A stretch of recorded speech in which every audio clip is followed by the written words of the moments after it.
California, the reading capital of the world. Welcome to 2021, y'all. We got a great year of content coming your way. Thank you so much for everyone who tuned in to make this happen in 2020. My goal is to up the ante in 2021. We're going to make this as fun as possible. We're making reading achievable and trying to make the world a better place at the same time. So today, in that effort, I could not be prouder to make time today to speak with Professor Stu Friedman of the Wharton School. He is the author of the book Parents Who Lead. And what's great about this book is that it somehow allows us to conceive of our professional identities and our family identities in one cohesive story, which to many of us in the corporate world just feels really hard to do. And so I wanted to ask Stu, almost as a testament to my New Year's resolution to be a better professional, a better husband, and yes, a better father. And I'm proud to say that my wife and I are expecting our first child in March, and reading this book has just been a wonderful way to set the stage for that new identity. So I also want to comment that Stu was not only my professor at the Wharton School, but he was also my wife's professor. And, I got to say, Stu, we both agree you're probably combined between the two of us, you've had the biggest cumulative impact on our lives of any professor at the school. So I'm so grateful for us to be able to document this conversation. Thank you, Stu. It's great to be here, Rajiv. Thank you so much for inviting me. And I hope that you'll send my warmest regards to Chelsea. Yeah, absolutely. And to all of you in the live chat, I already see a handful of some Wharton classmates. I see some 99 pages alumni out there as well. Please feel free to ask questions in the chat of Stu. He's a very wise man. I cannot tell you, if you're thinking of anything in terms of your family life, your professional life, merging the two, this is an absolutely fantastic forum to do that. So, Stu, I just want to dive right in. You, in your illustrious career, you have seen so many managers, professionals from your podium at the Wharton School. So in your perspective, what are some of the common struggles you hear from them that inspired this book? Well, this book is the third in a series that I did for Harvard Business Press. The first one was Total Leadership, Be a Better Leader, Have a Richer Life. Which you read, for our course at the Wharton School a couple of years ago, and that book is the story of that course, which was initially came to life when I was head of leadership development at Ford Motor Company 20 years ago. So I took leave from Wharton, spent a few years as the head of global leadership development for Ford. And what we did there was to create a number of new programs, including one that merged what we had been learning in research at Wharton that I'd been doing for the dozen years prior to that on two things. One is how people grow as leaders, and the other, how do they integrate the different parts of their lives in a way that works for all the different parts. So I'd been doing research and teaching and practice and experimenting with new models for how to make that happen, to bringing practical knowledge to people, not just in the business world, on both of those subjects. I was the director of the leadership program, the founding director of the leadership program in the early 90s. And I also started the Wharton Work-Life Integration Project in 1991. Both of those programs started in 91. The initial motivation for my creating the Work-Life Integration Project was, well, let me share my screen with you for a moment here. Please, would love that. So that's a picture. Do you recognize the larger person in that picture, Rajiv? I don't at all. That person is a stranger to me.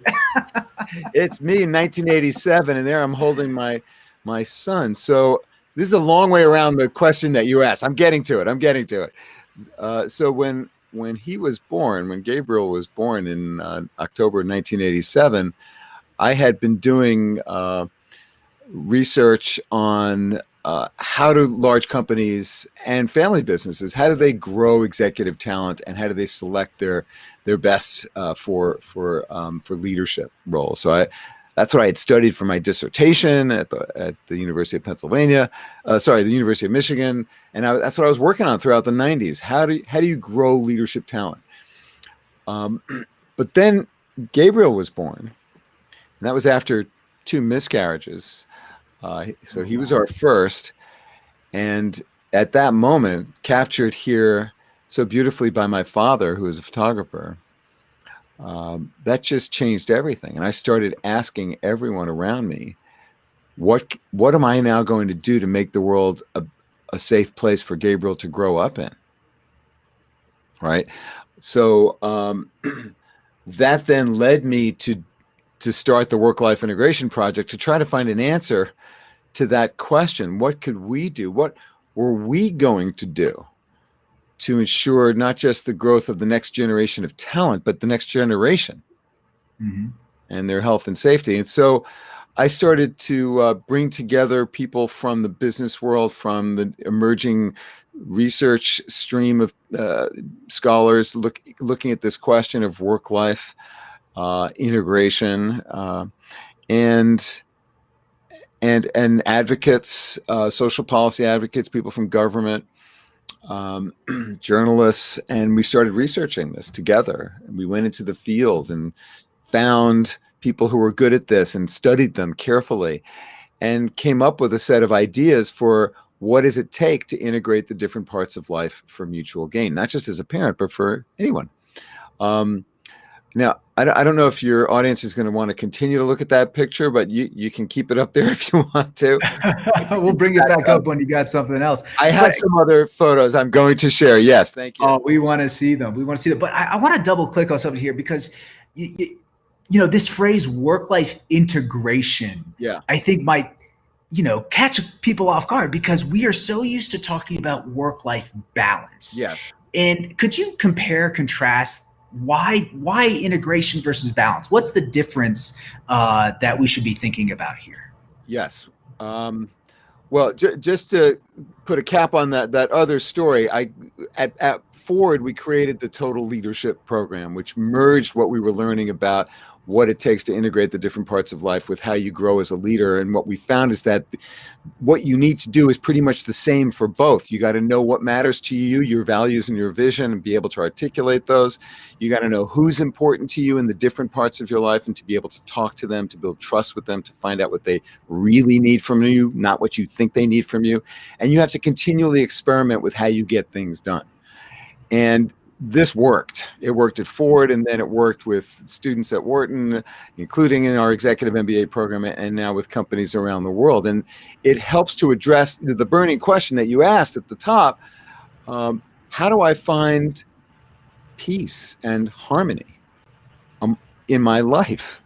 That's the essential question. And how do I use what I've got and cultivate what I have to be able to have a positive impact and to achieve the things that matter to me, not just in my personal life, not just in my family life, not just in my business life, not just in my community life, but in all the different parts. And so when you take that view, I like to think of it as the 4-way view. How can you have an impact as a leader in the different parts of your life? You see that the question is one of how do you create harmony? How do you create better integration, better fit among the different parts? In contrast to the standard way that most people think about it, which is balance. Balance is bullshit. Balance doesn't work. It's not possible for any extended period of time. You can't have everything all at once. And the metaphor that I prefer is the one of the jazz quartet, where you've got 4 different instruments, and they're trying to make a beautiful sound together that that touches the soul, that is something of meaning. To all the different players who are attending to each other's nuances and moves, and they're improvising on a theme. Sometimes some of the instruments are resting, but at all times they're very much responsive to the other parts, and they realize that, you know, they've got to do their piece beautifully, but they've also got to be adjusting constantly in response to what's happening in the other parts. And that's a much better way to think about work life as a puzzle, because when you think balance, you think, what do I have to sacrifice to be successful in this part? What do I have to give up here to be successful here? And of course, you know, you can't have everything, and you certainly can't have everything all at once. But what we have learned, and we've done a lot of research on this now over the last couple decades, is that you can have more of what really matters and spend less of your attention on the things that don't matter if you take the systematic approach to exploring what matters, who matters, and constantly experimenting with ways of getting things done that are good for you and good for them. It doesn't have to be a trade-off as often as you think. So when you think integration, you think, all right, what can I do that's going to help to have the pieces fit together better? And when you think that way, you start to act that way, and you see the possibilities that you hadn't seen before.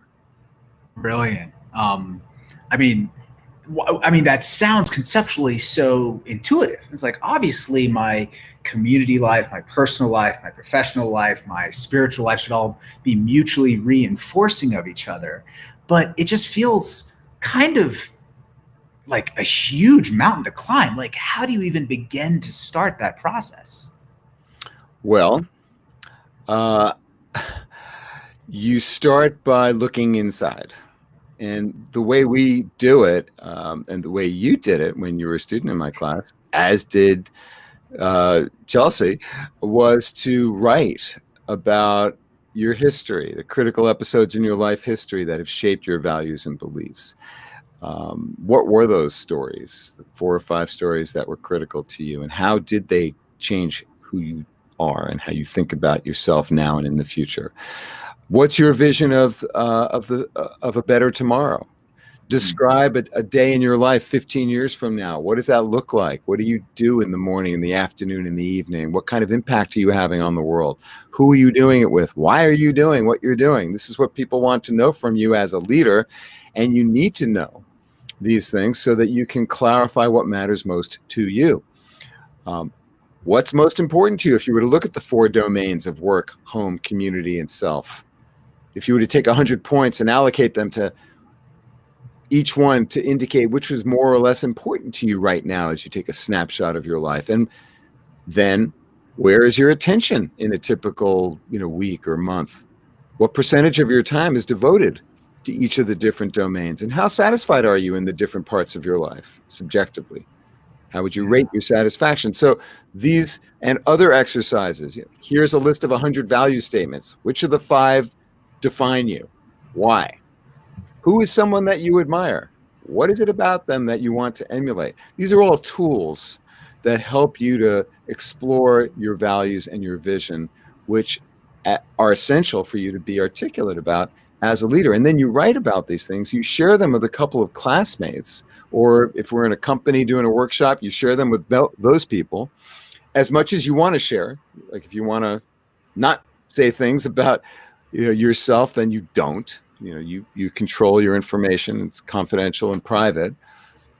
But within this group, this learning community that I try to cultivate, you start to feel at home and able to open and to inquire about someone else's experience and who they are. And that's the opening. So that's where you start. What do you stand for? What matters most? And that's the foundation for everything that comes next. And it's probably the most important part of increasing your capacity to lead, is knowing your values, knowing, having a picture of the world that you're trying to create with an idea towards how are you going to bring other people along with you to get there. So that's where it begins. I gotta say, writing in your class was not like this easy, like, oh, I'm just going to write about my life, and I contrast the writing in your class with, say, the writing that a lot of people do when they're applying to business school, where I feel like in the application process, we're almost sort of trying to mask a cohesive story of ourselves. Because we all have these like giant cracks in our armor, these times in our lives where we've failed, where we've gotten beaten down, where we've cried, where we've had no direction. And we always want to present ourselves as this like polished, near finished object that just needs the MBA degree to go be CEO of the world one day. And then I felt like when I was in your class and I was writing, all those like narratives I had not only told the rest of the world, but had actually internalized myself about who I was. I had to like strip those down and get down to my bare nuts and bolts. And I gotta say, Stu, it was kind of painful. And I say that as someone who I went to war and saw some stuff that I didn't really want to see, and some stuff that I had not yet processed. I was a failed entrepreneur. I had raised money, spent a lot of it, blew it, felt like crap.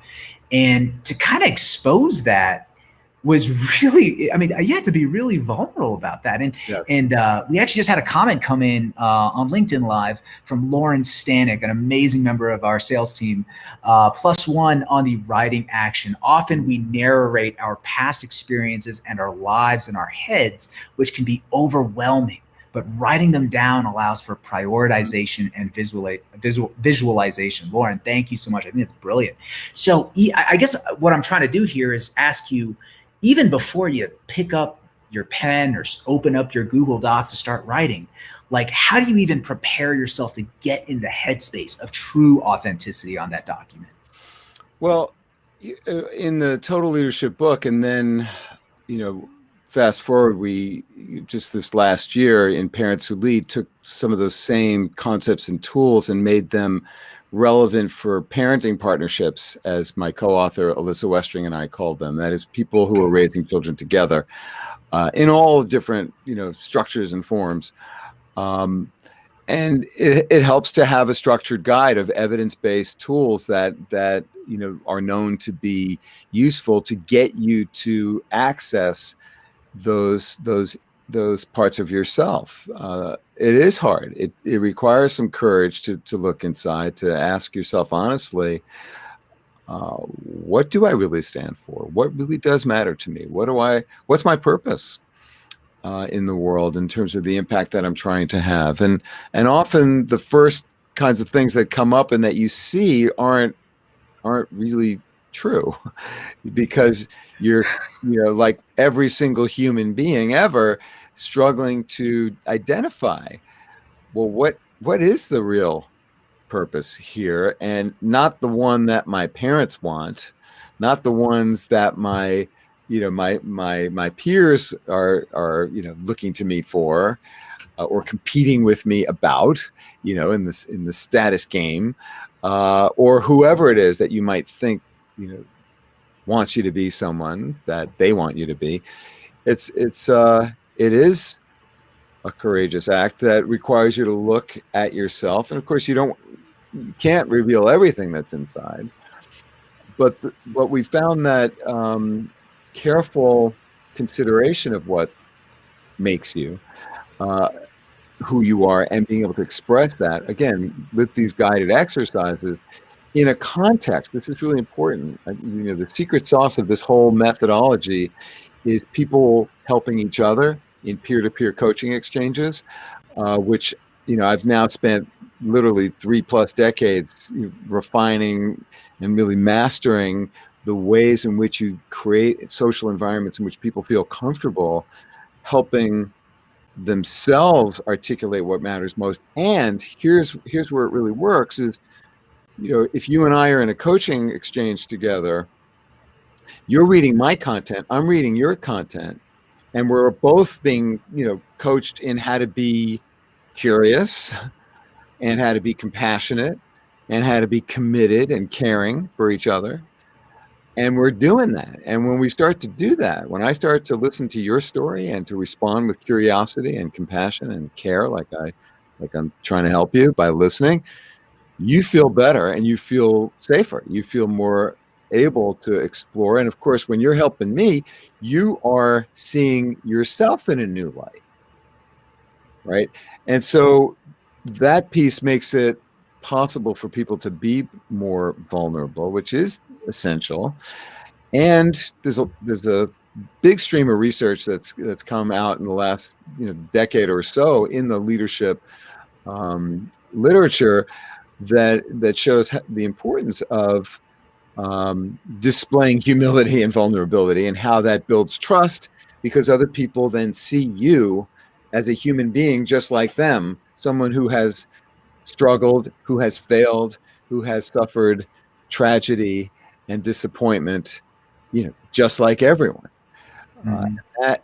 That really helps to build connection, build trust, and also share information about what really matters to each other, so that we can build a common ground that we want to walk together. You know what's funny about that, Stu, is that common ground exists even where you least expect it. Yeah. And what I'm referencing there is actually a friendship that I think I mentioned to you. So I was in a learning group with two wonderful people, Megan and Fred, who I know some of our classmates who are watching will know who I'm talking about. But prior to your class, I had never really gotten to meet them at the bar, just go really get deep. It was just sort of I don't want to call them superficial friendships, but we just hadn't reached a certain level of depth and intimacy that really bonds people for life. And what's crazy is we all three of us work in different functions, different industries. Heck, one of us lived at a totally different part of the country. And there was very few reasons for us to otherwise organically become very close. But what I found, for example, with Fred, was that he and I found this mutual love for the mountains. And it was on that we started relating to each other, despite us having totally different life stories and trajectories. And same with Megan, her husband was a naval officer, and I was able to relate with her in this weird way that, I shouldn't say weird way, but unexpected way, that brought us closer together in a framework that I never thought I would. And it was just, we had to unpack all that stuff. Stu, before I go on further, our live chat's actually going pretty great. Would you mind if I just took a few comments and questions? I want to start off with the mother of 99 pages, Judy Bello. So glad you're here. And you have this wonderful wise comment. She's also an educator in Northern Virginia. The way we integrate our work, home, community, and self-change, sometimes dramatically over time as circumstances and priorities change. As I'm sure your book stresses, this reevaluation is a lifelong process. Judy, I could not agree more. Amber Mace, one of your former students, has chimed in. I was so grateful. She says, I was so grateful to have your guidance and coaching through this process. And she asked this question: what do you recommend to help people succeed who want to take this on but don't have the benefit of that expert guidance? And so I guess this is a great question for those who are interested in taking down this question. How do we create a mutually supporting work life, family life, spiritual life, community life? What are the steps we can do if I'm going through this process on my own? Well, so there's the Total Leadership, which was written really for individuals to work together. Parents Who Lead was written, what we did was to take the basic ideas and brought together a bunch of alumni of the Wharton Executive MBA program and their spouses. And we redesigned the Total Leadership course to be done as a parenting unit. So we have, and in that context, we brought people together, and there was couple-to-couple coaching, which I can talk about at some length, and the power of that. And since the book has come out, there have been a number of parenting groups or just friends who read the book together. So to answer Amber's wonderful question, the Total Leadership book, and whether or not you're a parent, it applies to anyone. In fact, I'm now working on a book for teenagers. A Total Leadership version, which we have been piloting at some high schools, and it's been well received there. So it's a very different language, different imagery, of course, but it's applicable at different stages of life, and it can be done by anyone. You can do it on your own, but it's much better and more effective if you just find a friend find a partner. Maybe it's somebody at work, maybe it's a family member, maybe it's a friend, and just go through the exercises together. And there's some guidance on that. You can find more at totalleadership.org. There's all kinds of tools there. And there's actually free chapters of all my books there, and some videos and assessment devices that you can try out, and alumni talking about, giving advice. So there's a lot you can get just free online, but the useful thing to do is to find a partner. Yeah. And to try doing it together. And we offer some guidance in the book and on the website for, just how to set that up in a way that's going to work for both of you, or for the three of you. So there's lots of different groups. I did offer the Total Leadership course on Coursera for a few years. That's now been put on ice for a bit, because the Coursera model has changed. So I have another course there. It's called Leading the Life You Want. That's the second book. And that was a response to Total Leadership, people asking me, well, come on, Stu, that all sounds great, but you can't really have a positive, big impact on the world if you are trying to get balanced, right? And I'd kind of scratch my head, and I started having my students write biographies of leaders that they admired, and I started researching this question. This is about 15, 18 years ago, and hundreds and hundreds of biographies in, what I came to realize is that actually the devotions that people have in the different parts of their lives make them more successful in their professional lives, in their public lives. And so there are 6 case studies in there that illustrate that, of people who have had big impact on the world. Michelle Obama, Bruce Springsteen, and a few others. And in that book, we take these same principles of being real, clarifying your values and your vision, being whole, recognizing the whole person, the people in the different parts of your life, and then being innovative, continually experimenting with new ways of getting things done. And we show how these people learned that and did it, and the skills that they use to bring those principles to life in their own lives, and how you can too. Yes. Would you mind if we took a look? Let's get a little tactical here in some of the anecdotes that you've heard. So I guess my question, let's start off with this. Do you find that corporate life in 2021 is becoming more or less conducive to good parenting? And I'm curious what trends you find positive and give you hope, and what trends give you concern.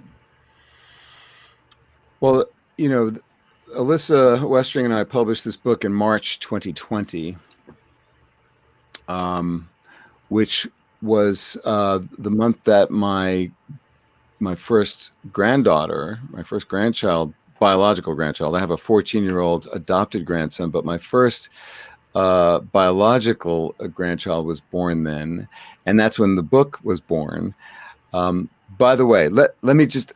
You wanted to see pictures of my grandchild, right? Let's do it. Yes, right. So, so here you can see the picture. Yeah, so that's me and Gabriel 33 years ago when he was born. Well, then back in March, that's Gabriel with his daughter. So that's my granddaughter, and I kind of wrote the book for these people and their brothers and sisters and their children. That was one of the main reasons why Parents Who Lead became something that I wanted to do. And I know that listeners and viewers are going to want to see more pictures of my granddaughter. So let me just offer. Oh my God. Are you kidding me? Thank you, Lauren. I see your note. Anybody else want to write in the chat how beautiful she is? You can do that.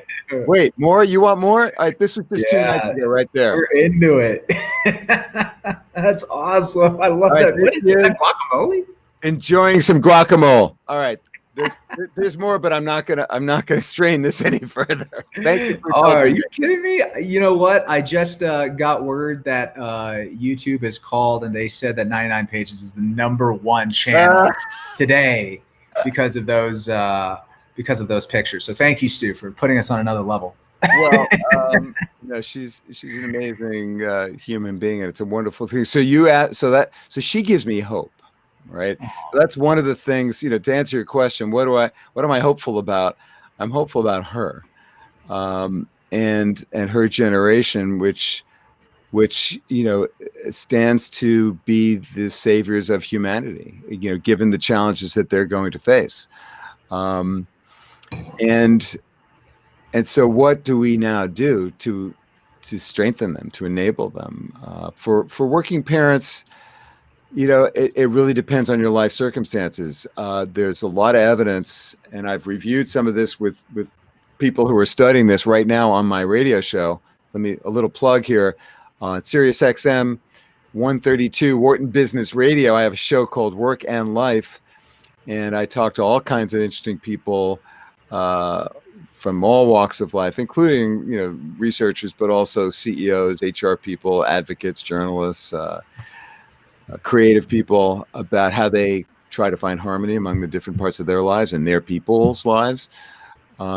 And one of the things we know is that women are taking a serious hit in pandemic life because there seems to be a press to revert to traditional sex roles, in terms of who does what at home. And it's costly in on so many different levels. So I'm concerned about that.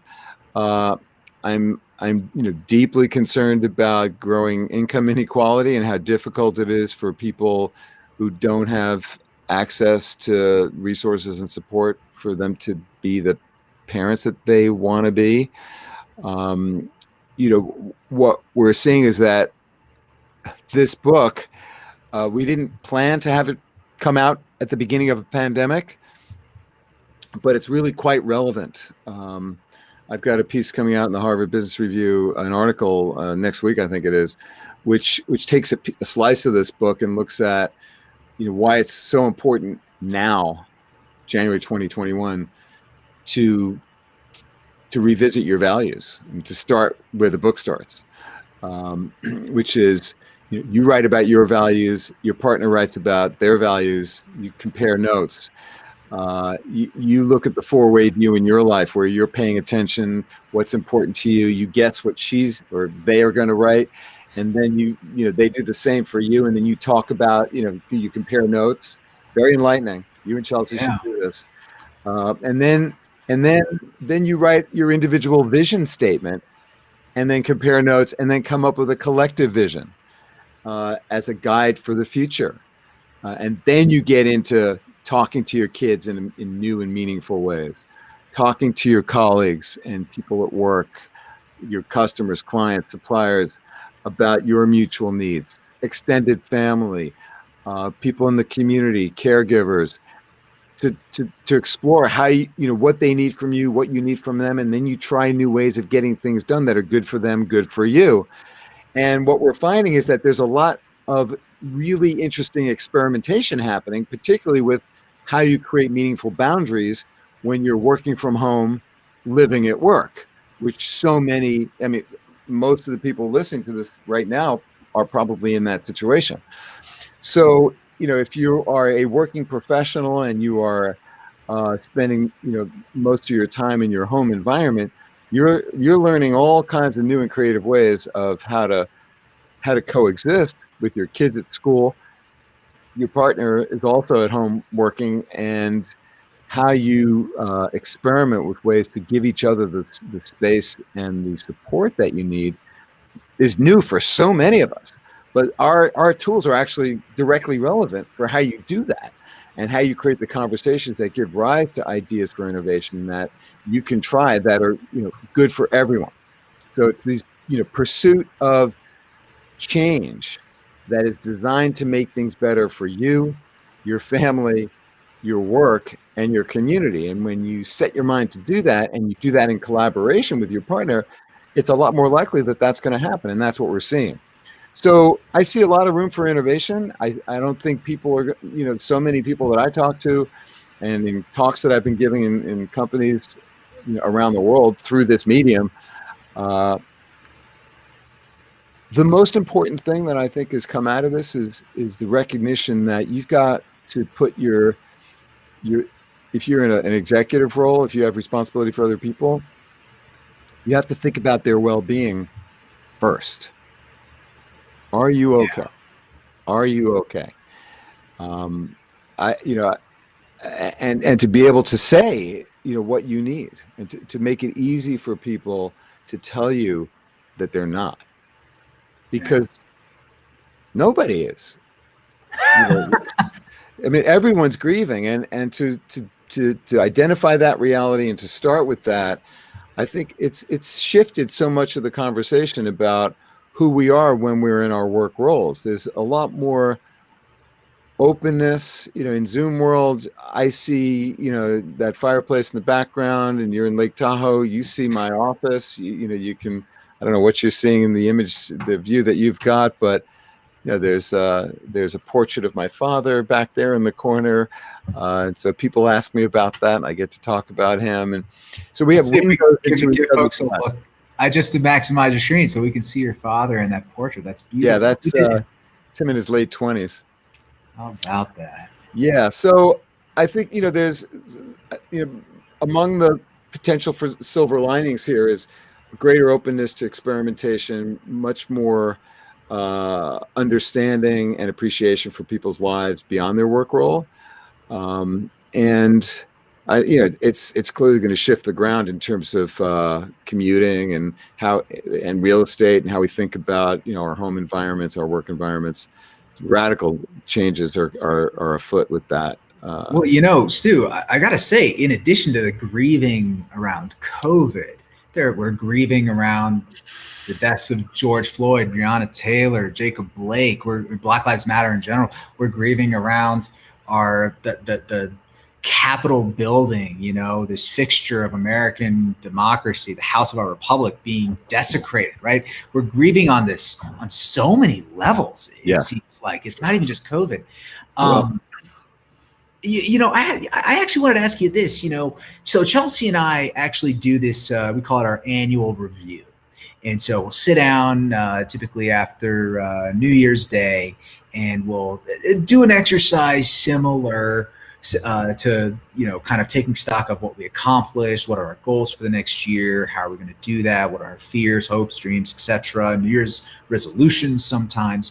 And it's really valuable. And one thing I noticed this year was, a silver lining to COVID was that the isolation actually stripped away a lot of that like social anxiety, the FOMO, the fear of missing out on social events. I wasn't worried so much about my, external appearance. Not that I look like, you're like, yeah, no, duh, Rajiv. But I think in many ways the forcing function of just staying at home, being with your loved ones, and having to focus inward. It's almost like COVID. If there was a silver lining, do you feel like for many families it allowed people to become a little bit more introspective and home focused? Well, for sure. I've heard that from many men, especially who are home. They're taking their kids to school. They're helping their kids with their schoolwork. They're having meals together. It's a more pronounced shift for men because many more of them are tuned into their kids' lives. I was speaking recently to a senior executive of a major health care system, and he was saying to me, I've gotten to know my teenagers, and they're really interesting people. I'm like, yeah, that's great that you're figuring that out, but I don't mean to be facetious. It's genuine. I mean, he's getting to know them at a level that he hadn't otherwise, and that's been for many people a wonderful thing. But for many others, if you're working 3 jobs and you're never home and your kid doesn't have good internet, and your teachers are terrified to step into the school, and so you're under all kinds of strain, and maybe you're an undocumented immigrant, and the federal government's coming after you. Or, it's a lot harder for a lot more people.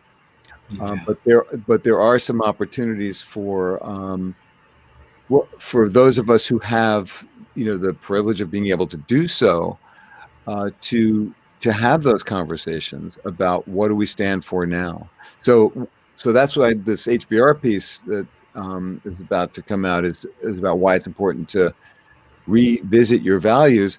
One of the experiments that's really common among parents in the Parents Who Lead workshops that we do is, when they've articulated their values and their common vision, they want to share that with their kids, and they want to make it much more explicit and deliberate and conscious and, mindful and intentional.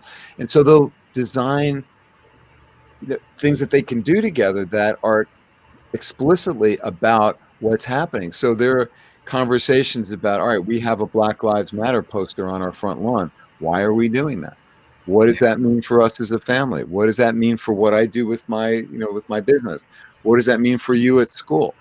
What does that mean for the kind of society that you're learning about in history, et cetera, et cetera? So there's a lot more of those kinds of conversations happening now. There's a kind of awakening to the importance of focusing on those issues as a person, as a family, as a business person, and I think so. I have some hope about that. All right. We had a really interesting question come in the chat, if you don't mind, from Mahi Guntaru. And he actually takes your comment about kind of the gender roles inside the household to a really interesting level. He asks, how much does primal instincts that males should provide and females should procreate, how much do they get flared up during this pandemic? And how do we shift that conversation to kind of equality between the genders and woman empowerment? I think that's super fascinating because, I think in the context of our, just the question before, in terms of gender roles, we're talking more around like household tasks. But, gender roles in the household can go very deep and very far. And I fear that in its worst scenario, it can be borderline chauvinistic in some households. Oh, of course. And so how do you even begin to shift a conversation like that? Like, let's say you're a woman in the audience today and you feel like you might be in that situation, or maybe you're a man and you're afraid that you might be imposing those chauvinistic principles on your wife. Like, what is the right way to start that conversation and getting it back to equality? That's a great question, and every partnership is different, and comes from a different culture, and it has a different history. The first question is to ask yourself, what do I want to create here? Am I committed to growth here, to finding that common ground that we can walk together, peacefully and in a way that's mutually supportive? How do I become more of the person that they want me to be?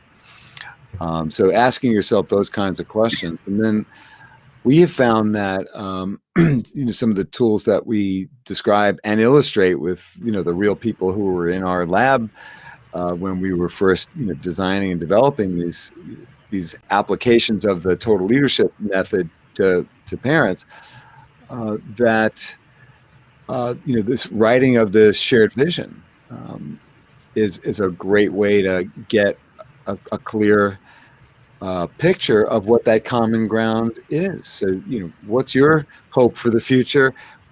Here's mine. Let's listen to each other and find out more about what that can look like.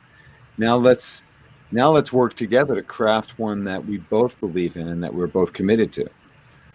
That's a very useful exercise to do. So this is a great segue. Sorry, I apologize. No, please. Sorry. I didn't mean to interrupt you. You go ahead and finish your thoughts, Steve. Well, just, so it's easy for me to say that, but it's a lot harder to actually do it. That's why we spend a lot of time, illustrating, giving advice on how you enter these conversations in the frame of mind that you need to be in, and how to avoid, defensiveness and judgment, which are very, very common. They're universal. So how do you contain that, and how do you, remain in an open frame of mind so that you're building a shared future, that's what the project is all about. So your mindset is everything. And what we're seeing is that where there is an economic question to be answered, and those are usually prominent, to answer Mahi's question, often the easy short-term resolution to who's going to pick up more of the slack of like teaching your kid math, it often goes to the person who's making less money right now. And still in our society, it is often the case, too often the case, that it's more likely to be the man than the woman. Not always, of course, obviously. So the question has to go beyond money, and it's usually better to take a longer term perspective and like, okay, what does this mean now? And then, how is this working? Another thing to do to get really clear about the current reality, to be honest with each other, is that four-way view. So you look at what's important, where you're focusing your attention, and how satisfied you are at work, at home, in the community, and for yourself. Then you guess what Chelsea would say about herself, and she does the same with you. And then you compare notes, and what you're likely to find is that men exaggerate how much they pay attention to family life. Women not so much. And that's a good point of departure for that discussion. So this is a great segue to the next question I have for you. I want to before read a great quote from Judy Bellow. She commented that as a tool, partners could watch the film The Glorias together and discuss it and its implication for equity in relationships. Gloria Steinem. So Judy, thanks for that tip. She is an educator, like I said, Northern Virginia, a lot of wisdom there. So Stu, okay, so let's say we've got our conversations going. We're in our stakeholder conversations. We've got our grievances. You wrote this really interesting chapter in the book on obstacles to creative thinking and problem solving. Mm-hmm. And to me, this is really fascinating because you work, you teach at the Wharton School. You're working at Ford Motor Company. Like, you've worked with such elite professionals, and you were able to highlight in your observation of them the things that really are blockers to getting to that creative solution so that you can reconcile four-way views between partners. And you wrote about two in particular that I'd love your thoughts on. The first is guilt, and the second is perfectionism. So what exactly are we talking about here, and how can these translate between our family lives as well as our professional lives? Well, before I got into organizational psychology, I was a clinical psychologist. So that's my early training. My PhD is organizational psychology, but I'm a psychologist. So that's how I approach this. I'm not a strategy person or an economist. I think I'm the only professor at the Wharton School that's never taken a course in economics. So that's my emphasis. That's how I come at this. How do people change? How do people deal with their difficulties in life and make it better? And it's not surprising to most people that when you explore what holds people back from making positive change or designing ideas for action that are intended to make things better for themselves in their world, that these are major inhibitors. Guilt, perfectionism, and anxiety is the third. So I'll start with the third. Anxiety having to do with, well, what if it doesn't work? What if what I try is a failure? And I feel bad about myself, like you were describing earlier when you kindly shared your story about your entrepreneurial failure in somewhere in your distant past. You felt bad about yourself. Maybe you were ashamed. Maybe you were embarrassed. And so some people have very low tolerance for risk and are afraid that if they fail, they will be seen as bad people, people who are not worthy of other people's, care and attention.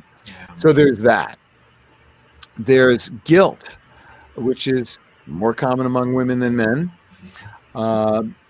about not being there to provide for other people. So if I do something to take care of myself, and many of the experiments that people do in my programs have to do with caring for yourself better so that you can better lead the world and take care of other people, which is a common and now really widely shared idea. This notion of self-care, not being selfish.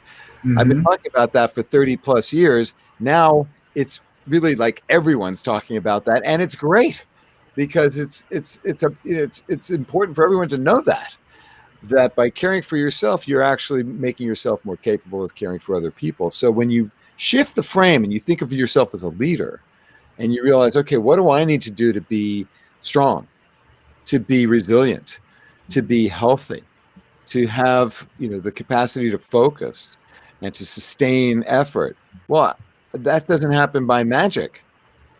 You've got to invest in that. And for me to be able to do that, to achieve the things that matter to my family, to my spouse, to my friends, to our broken society, to my business, I've got to care for myself. So that tends to alleviate the guilt, especially when you talk to other people about what you're trying to do, uh, in a way that helps them to see that you're doing it for them.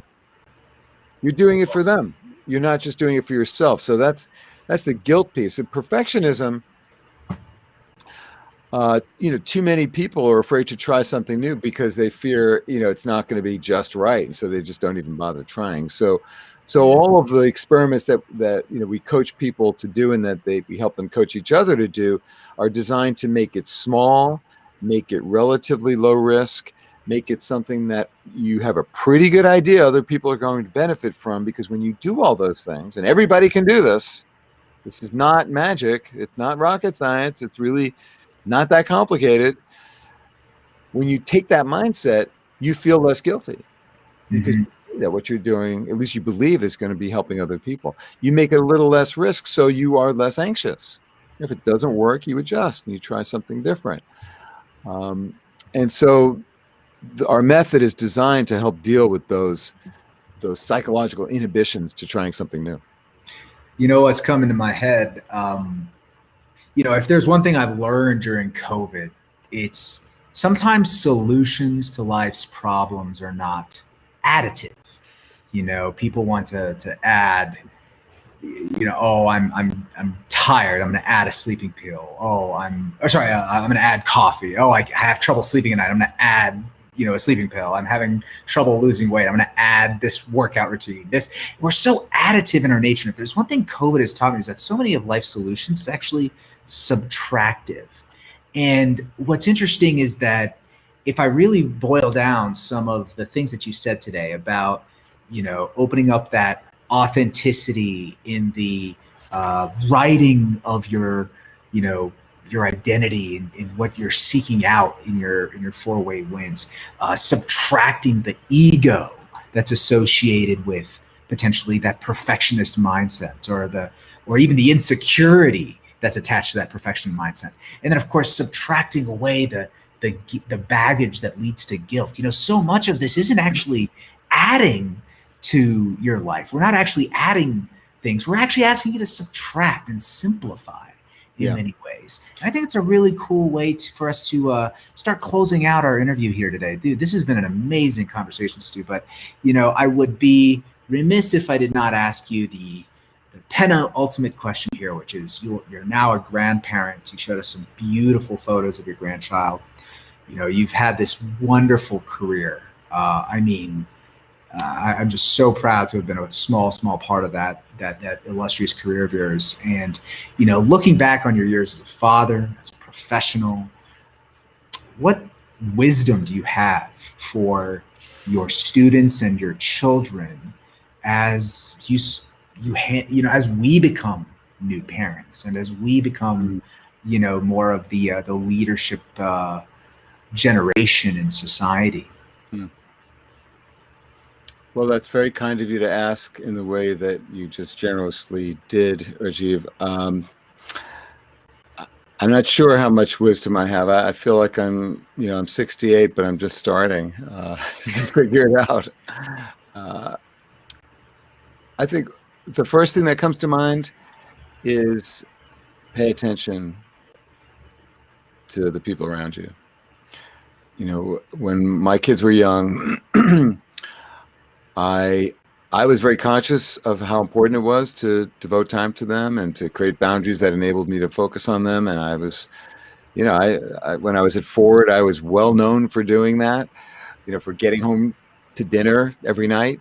I was the guy who did. I was like the only person in the top 300 of the company who did that. Uh, and I found that out because when I was in Germany kicking off one of our programs at our European headquarters, somebody came over to me at the break of the session and said, "Yeah, I heard about you. You're the one who gets home for dinner every night." I said, "How the heck did you possibly know that?" And, I'm 5,000 miles from home. He said, "Yeah, we heard about you."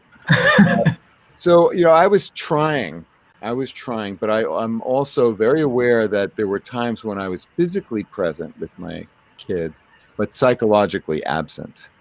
My mind was on my work. And I know that hurt them. And so one of the things that I think is really important to focus on is how you create those psychological boundaries that free you to be really, really there. And the simplest way to start doing that, of course, is to just put this thing in another room when you're with your kids. Well At least so that's easy because it's physical, right? But then once you're there, just to develop the discipline and the practice of really being 100% there, because your 5-year-old daughter, when she comes to ask you a question about something that just popped up into her head, and you're just thinking, "Yeah, I'm thinking about something else right now. Sorry, honey." That moment is not going to come back, and you will regret it. So there's that.